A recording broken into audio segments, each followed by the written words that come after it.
Il y a beaucoup de gens qui viennent à la Toussaint, énormément de gens. Ouais. Et souvent qui viennent de loin.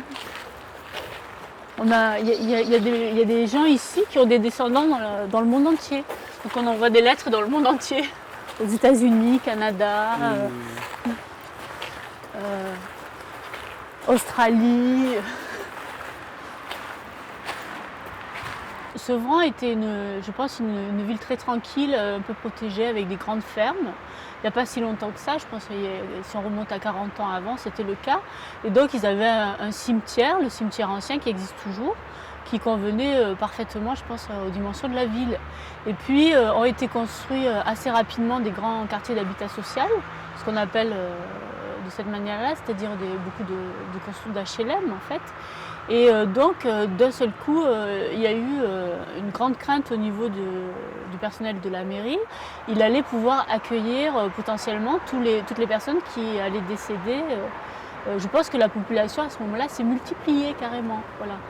Un peu en catastrophe, en attendant que des solutions plus rationnelles soient mises en place, a été ouvert un cimetière appelé cimetière nouveau ou cimetière relais, où nous sommes actuellement, pour pouvoir accueillir les décès émanant le plus grand nombre de décès qu'il allait y avoir du fait de l'arrivée de toute cette nouvelle population.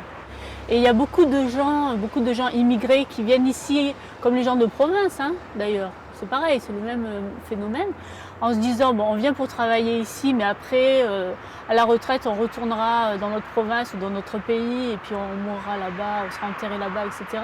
Mais il y en a beaucoup qui restent, parce que leurs enfants naissent ici, et puis parce que finalement, les liens se distendent avec leur pays ou leur région d'origine, qui créent des nouveaux liens ici localement et qui restent. Même parmi la population maghrébine et d'Afrique noire, apparemment, moi, les familles que j'ai eues en contact, toutes n'étaient pas, on leur avait pas annoncé que c'était un cimetière relais, c'est-à-dire pour un certain temps. Voilà, ou elles l'ont oublié depuis, puisque ça remonte à 30 ans à peu près. Mais voilà, c'était vraiment quand même une situation transitoire.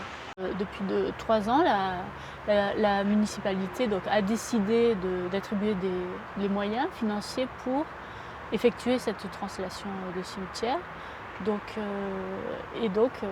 toute une procédure a été mise en place. Donc ça, les emplacements qui restent, ce sera fait par le maire en 2010, s'il a l'argent, quoi. S'il y a toujours l'argent et la volonté politique.